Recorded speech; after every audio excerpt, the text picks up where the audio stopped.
Hey everybody, Grant Miller here. I'm with Lynda Gordon, who does everything unbelievable. You're an author. Let's start with that. Yes, I am. Or starting. That's one of my late career. I'm an author. In your next chapter. In my next chapter. Okay, that's right. You're not late career. It's your next chapter. So let's talk about the book. What's it called? Okay, so and you're going to show it to this camera right here. Yes. First of all, I want to thank you for having me on the show several months ago. But we were talking about Coogi the dumpster cat. This is a book that I wrote. It's a children's book, okay, ages 3 to 8. And the book was basically inspired by my late husband, who was a cardiologist. Joe Namath, as we would call him. Yes. We'll get to that later. Yes, they called him that. They call him Joe Namath. Exactly. So what happened, and I'm going to tell you a story that I've never told anybody else before about the book in the several months it's been out. I was at my home. I get a knock on the door. I open it. It's the valet kid. It wasn't me. No, it was the valet kid who always brings me avocados, and he hands me a brown paper bag. And I'm like, okay, so I take it, but it didn't feel heavy like avocados. I opened it and saw the most beautiful blue eyes and dark around. It was a little kitten he had found in his dumpster that morning, didn't know what to do with it, knew I rescued animals. He brought it to me. And Coogi was adorable. I took him to the vet. He was cleared. He didn't have anything major wrong with him. Why do you call him Cougar? Well, that leads into the day he was born. He was most likely born on the day that my late husband passed away in July 7th. That's the random date that the vet gave me when I asked for a birth date for a birth certificate. So I knew right then that was meant for me. I couldn't get him adopted. I had to take him myself. So now you have this beautiful black cat. And I knew the name would be Coogi because my husband was a genius. He invented the first cardiopulmonary patient simulator in 1968 before there was technology.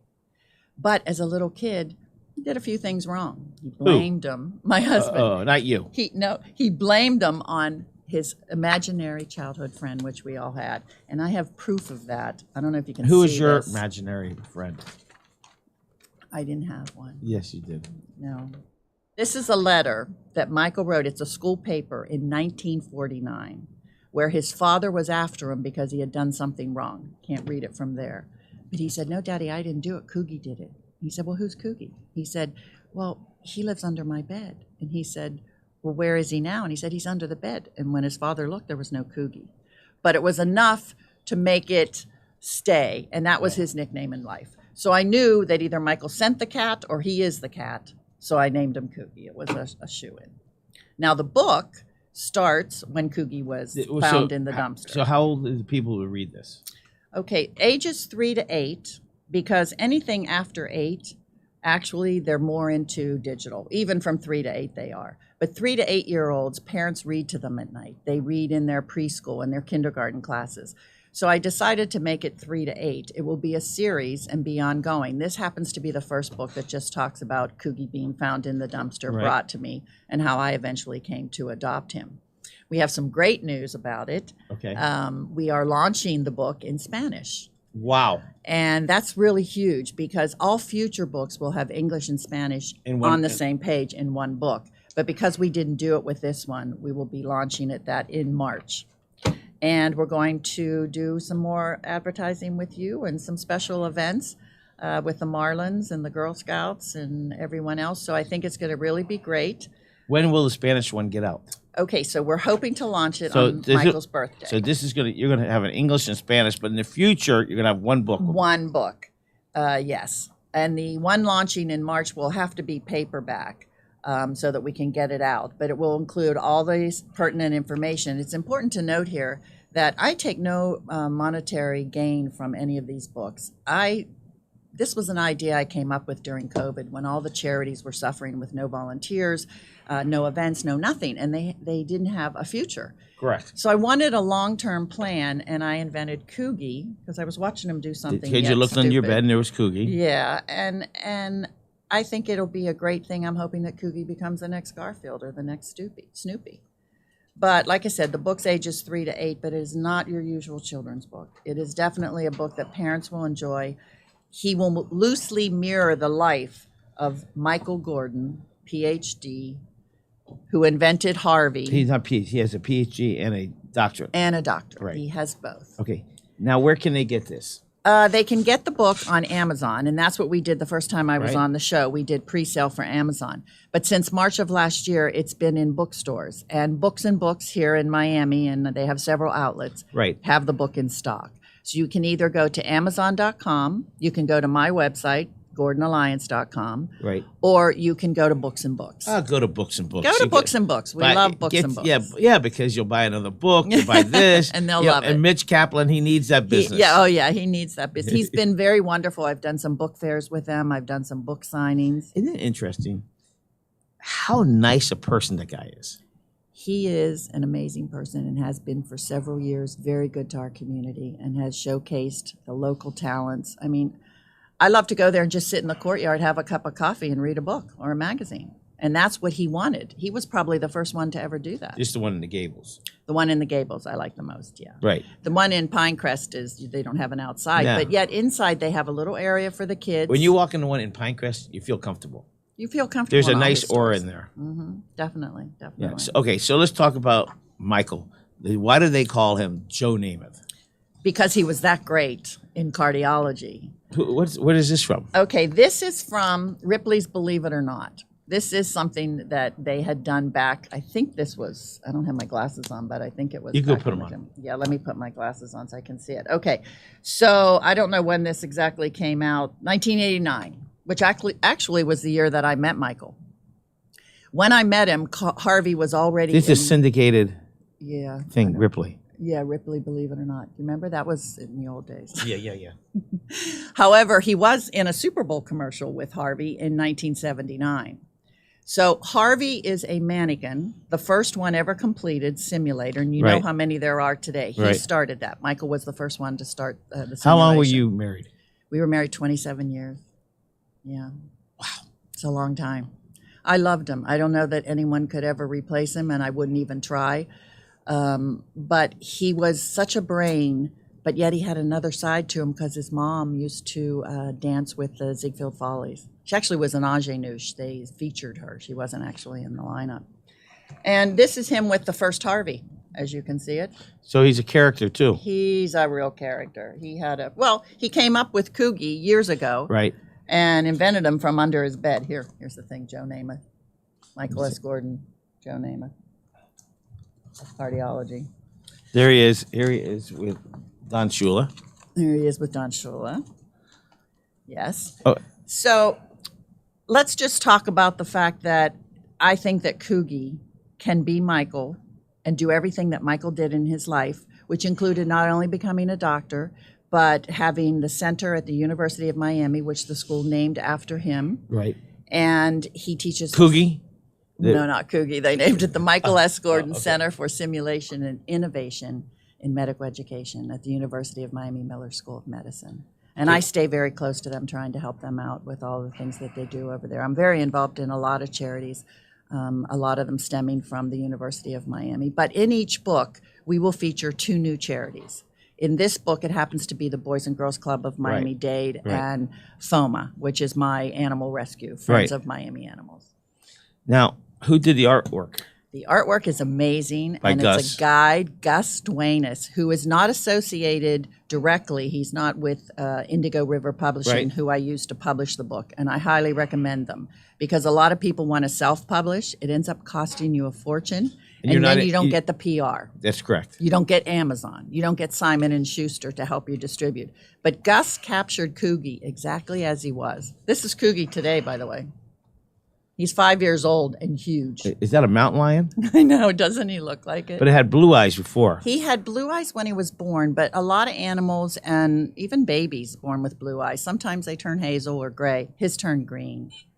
And he is a very, very big cat now. Right. It looks like a mountain lion. Yeah, when I got him, his head was big, but his body was small, and now his head is small because his body is so big. I would love to bring him on the show sometime, but Bring him. yeah, he doesn't have very good manners right now. That's so right. I have to train him a little That's bit right. better. You bring them in. You hold them for a little bit. But I'm super excited about the Spanish version. You should be. I've lived in Miami 40 years and do not speak Spanish, although I comprendo mucho, Oye, ¿qué pero pasa? no ¿Cómo está? hablar No español. poquito. Español Sí, poquito, mi amor. sí. Necesito more práctica en conversación. Ah, sí, you're fine. Sí, sí. You're fine. You're fine. where will the Spanish be distributed? The Spanish will Throughout the also be country. distributed by Simon & Schuster, That's so why it you- will be everywhere that this book is. Okay, so Books and Books will be launching late March, Right. and we'll probably do an event with them, as well as doing events all over the city. We're really trying to pump it up and get it out there. And I do suggest to charities that are out there, if you would like to be featured in future books, because it will be a series that's going to be ongoing, please get in touch with Now, me and let's the talk. new book, is it different? Not at all, except that the language is just Spanish. We're making it identical to this book. Everything that's in this one will be in that one, except in Spanish. You're very excited about this. I'm so excited about it. I can't tell you because it's in our community especially. And What's our community? I would say Miami-Dade County, Okay. South Florida.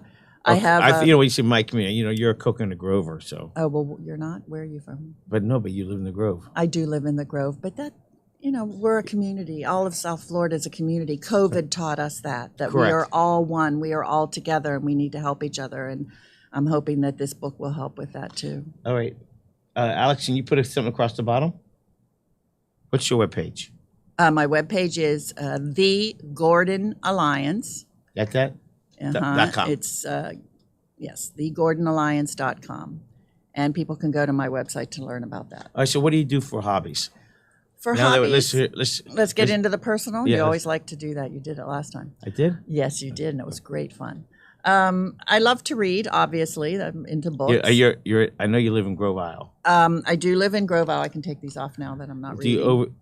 Is your view going to be the building that's going to block everybody? No, the building is going to be all glass, so people can pretty much see through it. The new building? Yeah, it's going to be a semicircle, like a half moon or a quarter moon Right. of just total glass. I'm on the 18th floor, so Oh, it's so you- not going to affect me at all, but it will affect from like the 7th floor down. It's only going to be 7 stories, and it's going to be a gorgeous building. Ugo Colombo doesn't do anything that isn't. And the restaurant, is it open? I don't know how all the specifics are going to come out. It never was, and then when there were hotels in there, it was, and now Right. that it's going back to private residence, I don't know if he's So the gonna hotel's open not that coming up. back? I don't think so. At least that was the last that I had heard, and I kind of stay out of it. That's their business. I'll do my thing, and You got other things to worry about. get other things to worry about. All right, so what else do you do? Do you exercise? Do you run? Do you do what? I love to exercise, but I very rarely find the time. Like I said, I'm involved in a lot of charities, and I like to take it as far as I can, not just giving money, but I like to be there to play with the kids, read to the kids. My animal rescue is amazing. FOMA, started by Yolanda Berkowitz. She's wonderful. Oh my gosh, she's a pit bull when it comes to Yes. protection of She animals. does a great job. Yeah, and even though our main focus has always been the Miami-Dade Animal Shelter, Right. we partner with groups all over the world. Wings of Rescue, I love them. They fly dogs in and out of disaster zones and cats, and they also reposition them so they can be adopted better. So I spend a lot of time doing that. Wow. Okay, so let's just go over one more time. You can pick this book up. Do you have the, there we go. Do we have the liner across the bottom where to get the book? Mm-hmm. Okay, so when the Spanish is going to be out soon? It'll be out in March. That's a couple months, not even. Okay, are there going to be a second book? There will be a second, a third, a fourth. The next 2 books are already written and at the publisher, but we decided not to bring the next book out until we bring the Spanish version out. And then the next book will probably be out sometime in late summer, early fall. And that's where Coogi meets his sister who lives with me, who is a gray cat that is handicapped. And that book will probably, each book should kind of teach a lesson to kids or show them the way. So what's the lesson of this book? The one in this book is you may have started in a dumpster, but now you're living in Grove Isle, buddy, and you can move and do anything you want. It's a living. They live in the house. Oh, yeah. It doesn't go out. No, I don't have outdoor cats. No. Well, it's all good. It's exciting. Congratulations. Thank You know, you. everybody thinks it's easy writing a book. It's very complicated, It's not easy. and the marketing is different. Everything is different. Yeah, and you work so hard on writing the book, and then you send it to the publisher, and the editor changes half of it. But that's okay. They always make it better. So I don't care. Is that how you felt? Kind of in the beginning, but I did understand it because, like the story I told you earlier, Right. you really can't get into reincarnation and all that kind of stuff with a 3-year-old. So we Right. basically just changed it to he was born in a month someone special to me was, and he was. Well, we're excited for you. You get your book. go on Amazon, right? Or you go to Books and Books in Miami, right? That's the easiest way. That's the easiest. Books and Books. If you live in South Florida, go to Books and Books. If you don't, get on Amazon. It's very quick. Comes that day or the day after. So we're all good. I'm excited to see the next version in Spanish. Is it going to be the same cover? It will be the same cover. Everything will be exactly the same, but in paperback. Oh, the Spanish is in paperback. Just this one. But Right. like I said, in future books, the English and Spanish will be on the same page in the same book. Great. So it'll be nicer. All right, everybody, have a great day. Lynda Gordon here.